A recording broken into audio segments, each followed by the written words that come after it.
What's going on? We back. Goodfellas Sports TV with some news and reports going on out there that Dillian Whyte and Dereck Chisora is finally done. O2 Arena,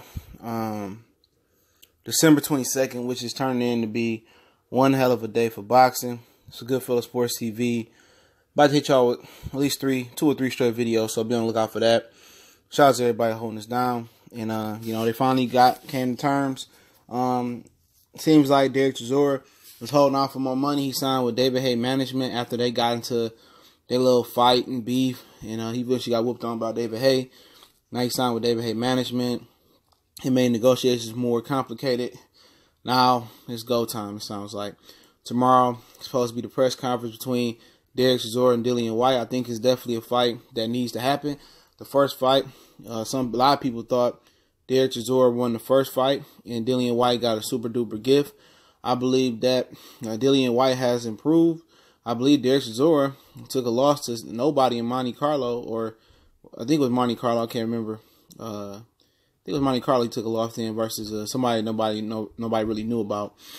I think Dillian Whyte has got way better since then, but you never know. Styles make fights, and maybe the pressure of Dereck Chisora and the good jaw of Dereck Chisora just make it, just got Dillian Whyte number. Just as no matter what weight, Juan Manuel Marquez fought Pacquiao, he just always had Pacquiao number. That's what it seems like. He always gave him a difficult fight.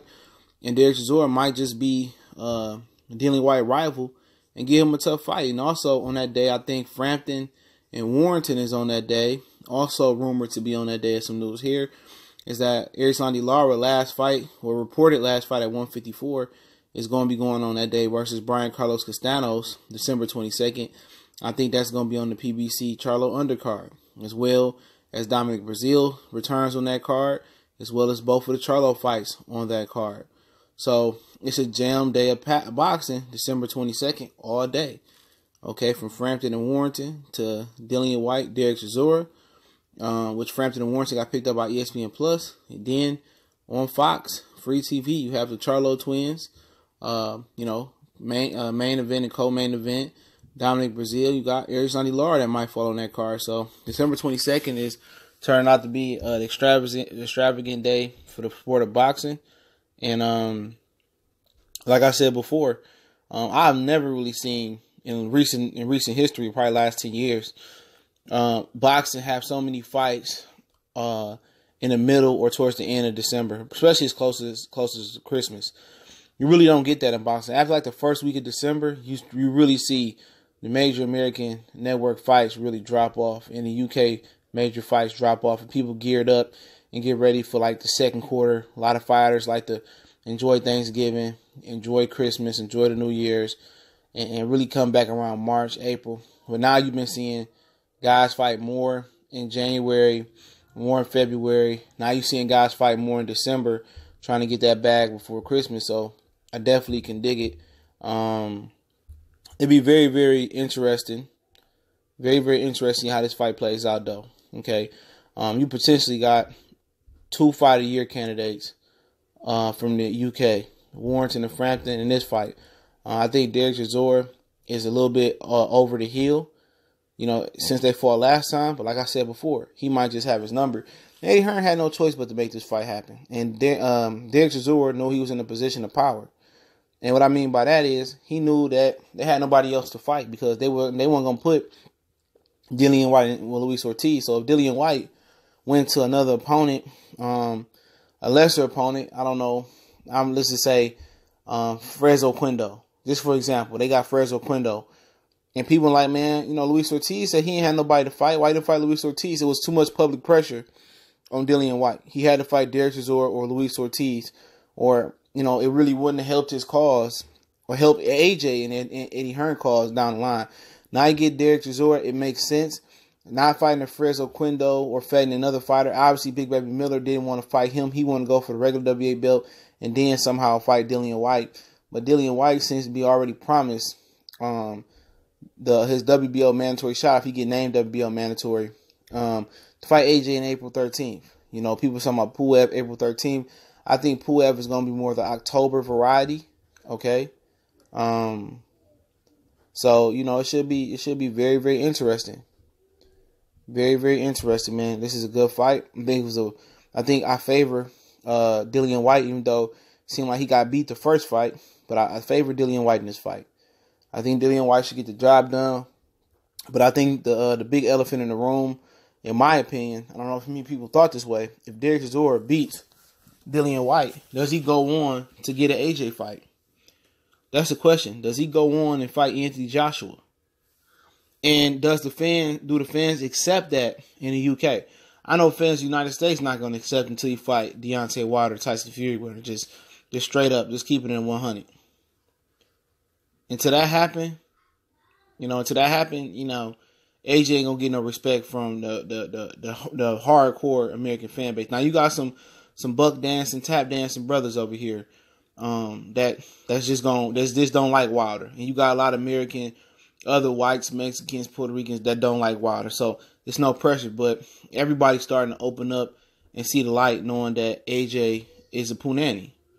That's just a fact, but it's just business. Same thing for a lot of the other fighters. It's just business. Okay? So when it comes to Errol Spence and his Crawford, it's business. When it comes to Terrence Crawford and other fighters, it's business. When it comes to Keith Thurman, it's business. When it comes to Canelo, y'all give him a pass, it's business. Same thing for AJ. It's business. So I think if Chisora wins this fight, he'll get the fight over Puev. Because Puev can wait till October. Okay? I think it's going to go Dillian Whyte, Chisora winner in April 02. April Wembley Stadium, 2019, of course. Then I think October it'll be Puev. If, his management, his health is okay. That was an issue last time. He said he wasn't healthy enough to fight, but he was trying to run out his managerial and promotional contract, I believe. And then in 2020, top of 2020, he's either going to be Alexander Usyk if he get past Tony Bellew, or Jarrell B. Baby Miller. So you have, probably Miller, Usyk, and then in 2020, it'll probably be Joshua's American debut versus Miller, because Jarrell Miller said he's not interested in going to the UK or traveling. And when you can't punch, you can't doubt him. When you can't punch, it's hard to go in somebody's backyard and get a decision on points today in boxing. And that's always been in boxing. You know what I'm saying? People saying, oh, boxing is so corrupt today, and some of the stuff being swept under the rug. I've heard reports of a prominent promoter that set up fights, that has fighters take dives. A prominent promoter. And I heard about that 4 or 5 years ago, I would say. So nothing surprised. We go back into the day. A lot of fighters back in the day took dives because they need the money to feed their family. And it is what it is. You know what I'm saying? Boxing has been way more corrupt than what it is now. This corruptness is just, social media is kind of bringing it more to light, but it used to be way more corrupt. So, it is what it is. The truth will always come to the light. Tomorrow, next week, next month, a year later, 10 years later, 20 years later, or whatever the situation may be. But I think Dillian Whyte, Dereck Chisora, 2, good fight. I favor Dillian Whyte in this fight. I think he's grown head, shoulders, knees, and toes above what he used to be as a fighter. I see the improvement. He's still sloppy. And like I said, Dereck Chisora might just have his number like a Lopez, like a Marquez and a Pacquiao. He just may have his number. But I think Dillian Whyte has improved enough. I think if he gets in better shape, Dillian Whyte, and learns better technique, Dillian Whyte will be a big threat. But he shouldn't have too many hiccups past Dereck Chisora. There should be no hiccups. He should be able to, it might be some little turbulence, little rocky moments, but I believe he should be able to knock Dereck Chisora out. For real talk, you know what I'm saying?